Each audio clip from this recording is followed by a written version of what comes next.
Hey, folks, welcome back to the Carl Zahn Show, back from a 1 week respite. Just had to take a break, catch our breath. There's so much going on here. It's going to be difficult to even get to it in the length of a normal show, but we're going to do the best we can. Catching up from the last episode, which would have been just after they installed Kamala Harris to replace Joe Biden for 2024. And now in just the couple weeks since the last show, there's been so much that has unfolded. So as we're recording this today, she has yet to announce her VP pick, but it's looking like it will be Shapiro. That kind of leaked out last night, but I think the leak may have been kind of a test balloon just to kind of get that out there and see what the reaction might have been, because I have to think that her choosing Shapiro is going to irritate the liberal pro-Hamas leg of the Democrat Party. So I'm not so sure that will work for her, but that is going to be interesting nonetheless. So we are in the throes now of the industrial grade gaslighting by the mainstream legacy media, who 3 weeks ago were busy trying to construct a way to dispose of Kamala Harris without having it look, like they were throwing her off the boat, because she was the diversity hire after all. And how do we get rid of a black woman or Indian woman, depending on when you listen to her ethnicity? How do we get rid of her and pave the way for someone else? And of course, they decided they couldn't do that. There was no way to do it.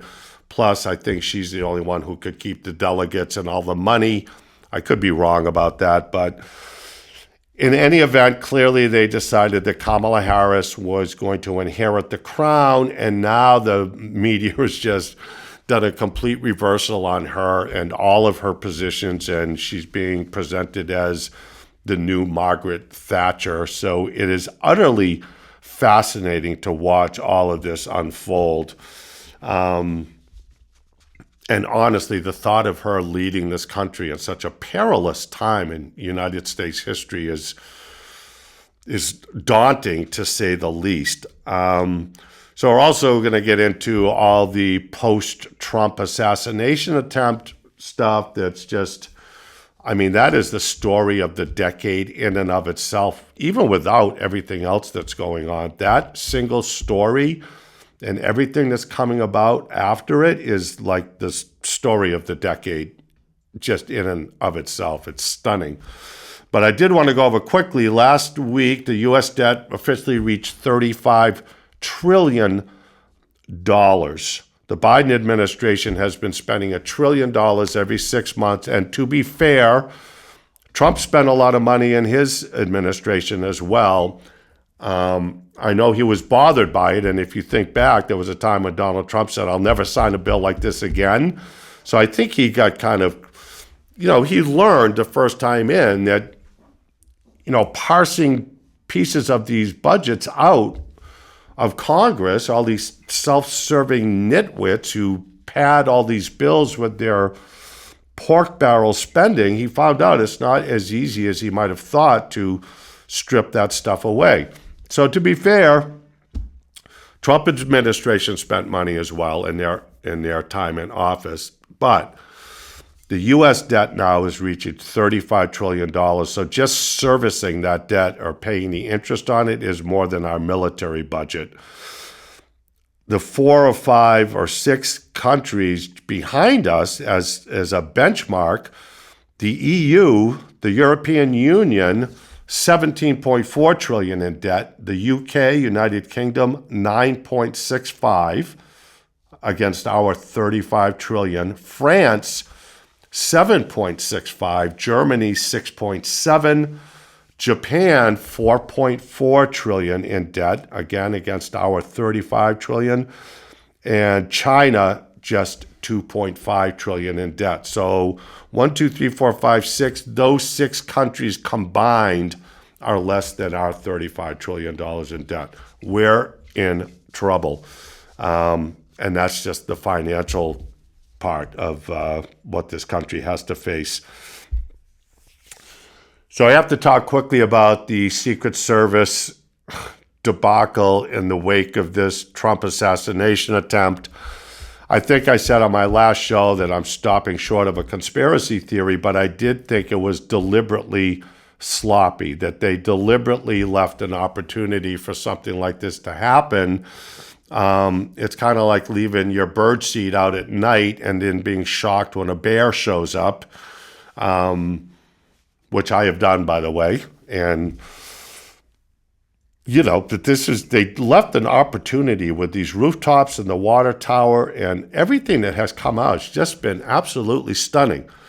No communication between the state police there, local police, and Secret Service. Turns out this is the first event where they have had counter snipers at a Trump event. So all those recent events that Trump has done, the Bronx rally, these outdoor rallies, stopping at places in New York City and other places, were surrounded by high-rise buildings and windows everywhere. Unsecured. So I really believe they wanted this to happen. They set the table for it. And indeed, it did happen. Is only by the grace of God or miracle or whatever you want to attribute it to, luck, that Donald Trump wasn't killed on live TV in the most graphic manner imaginable. It's just unbelievable. So they've been having all these congressional hearings, and it's the usual stuff when they do these investigations. It's to me, it's largely theater. So obviously, since our last program here, Kim Cheadle, the former head of Secret Service, she had to go. She stepped down. They've replaced her now with this guy, Robert Rowe, who testified last week and was like whining about how he hasn't been able to sleep for 17 days and quote, this was almost our Texas book depository. Well, I wouldn't say almost. It was your Texas book depository, obviously referring to JFK assassination. Not almost, it was. You guys dropped the ball completely. The only thing they did correctly or near correctly was rushing the stage and covering Donald Trump. But yeah, I know everyone has said, oh, fantastic, these guys are so brave. And yes, they certainly are. But you've already failed at your mission if you're having to do that. So I don't know how much credit I want to give them for leaping up on stage and covering the president, who at that point is just a miracle he wasn't dead. Well, I do know how much credit I want to give them. None. Because you've already failed miserably. And the fact that they're still investigating this and stonewalling on answers and giving us answers, it just goes to show you how the system works and why so many Americans no longer have any faith in the federal government, the justice system, the FBI, the Secret Service, right down the line. People do not have faith in it. They don't trust it, and for good reason. We just saw it at this event where Donald Trump was almost assassinated, and an innocent, attendee, Corey Compatore, the firefighter from Pennsylvania, was murdered, and 2 other people were severely wounded there. And it's just really amazing that it wasn't worse than that. Had they not had the counter snipers on the roof, I think it's safe to say that that shooter would have got off a lot more rounds and a lot more damage would have been done to innocent bystanders and spectators. So in regard to the investigation that's going on, you don't really need to be an expert. All this video footage has come out subsequently of people who were there. There's video footage of the guy running across the roof in the background with a direct line of sight to Trump. I mean, it is literally like the Three Stooges episode where they're investigating the theft of the Punjab diamond. I mean, it's just literally a bunch of morons running around with oversized magnifying glasses and big cameras, acting like they're investigating something, and they're just completely inept. We don't even need an investigation. It's right there in front of us for everybody to see. Excuse me. So I do believe it was, as I said on the last show I did, deliberately sloppy, leaving an opportunity and hoping that somebody takes them up on it. You know, no different than cheese in a mousetrap. That's all it was. And boy, we came very close to losing the former president. So now we're entering this new dimension here of, like I said, industrial grade gaslighting. They're going to now try to convince us how deeply intellectual Kamala Harris is. And one of the things they've been doing now is calling JD Vance weird and saying that JD Vance is just plain weird. And this is often the case when the mainstream media latches onto a word or a narrative, they all repeat it like lemmings, like synchronized swimming. And so this is a new thing now, is calling JD Vance weird. And that got me thinking back to when Barack Obama was president, and the first time we heard the phrase, the new normal. I think at the time I was actually in studio with Dennis Miller, and that news came out, and I remember saying, like, what does that mean, the new normal? Because normal is like a benchmark that you measure from. It's like we're going to have a new mean sea level. These are fixed points in space or fixed points on Earth that you measure from. So I always thought that phrase, the new normal, was very interesting coming from Barack Obama. And I guess what we could say now is that JD Vance, who I see as exceedingly normal, we're going to start calling him weird, and people like that weird. So I guess weird is the new normal, or the new normal is weird? I'm not sure. But he's an exceedingly normal person by what most of us grew up with in standard. He's married. He's got children. He's a businessman. He educated himself. And, of course, we've gone over his upbringing and his background. And I think I said on the last show, I am a strong J.D. Vance supporter. I think he was the right pick for Trump. I still believe he's the right pick for Trump.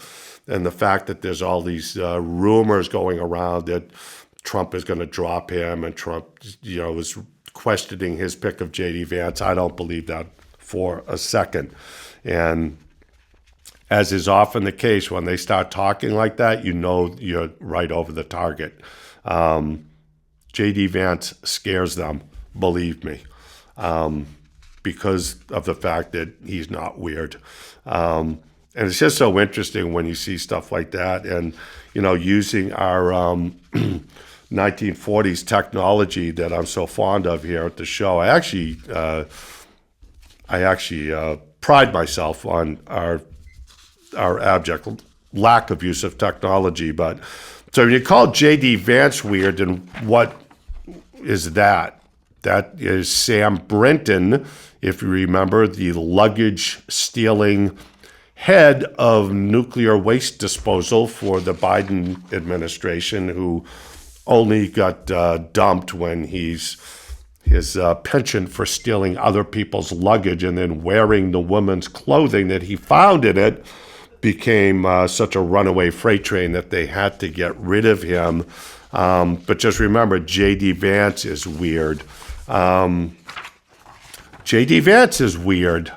This is the, let's say, plus-size woman who was part of the lovely opening ceremony at the Olympics. And this, by the way, was just before they put an apple in her mouth and mounted her on a rotisserie.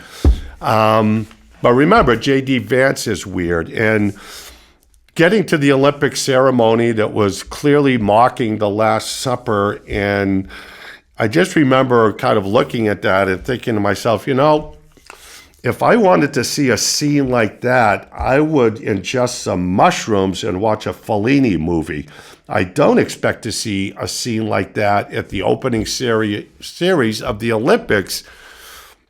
Something that is traditionally held up, it's something that unites the whole world, right? Our passion for athletics, our passion for our young people to excel in athletics. It's something that traditionally has brought families together because it's myriad sports. So no matter what you're into, if you like tennis, if you like weightlifting, if you like shot put, or if you like overweight women in the opening ceremony, it's something that has always brought us together as a planet. So it's beyond just the country, it's the Olympics. It's all these different countries. And I just feel like that's an outward effort to ruin it or exclude most people. And I've heard that Samsung has pulled their advertising. And of course, that's what's going to happen is people are going to bridle at that and they're going to boycott the Olympics or not watch again. Again, it's not the time or place for it. If somebody wants to see something like that, myself included, I'm going to eat some hallucinogenic mushrooms and I'm going to, rent an old Fellini movie. If I want to see a clown-like circus carnival atmosphere freak show, I'm going to go find that, but I don't expect to see it or be exposed to it at the opening series of the Olympics. It's just, I'm sorry, it's distasteful and it's offensive, and if you want to argue otherwise, you're a moron. Sorry.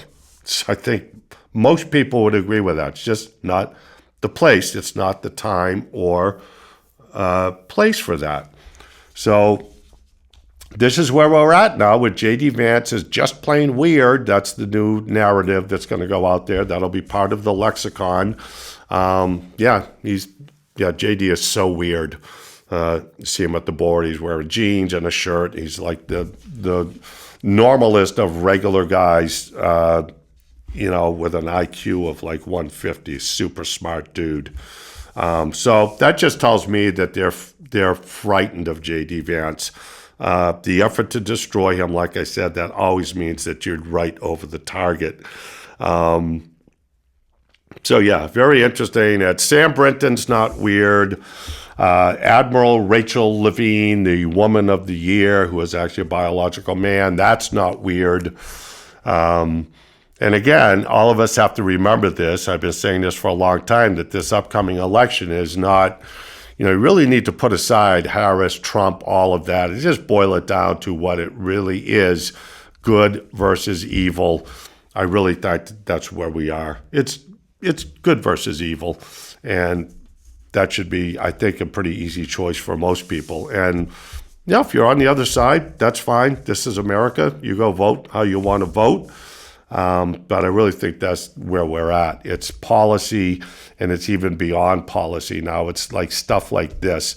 Another interesting turn along that same line is that Elon Musk just said that he is moving SpaceX and Tesla, I believe, basically all his businesses out of California and to Texas. And he had warned Governor Newsom, I think a year or so ago, that he would do that.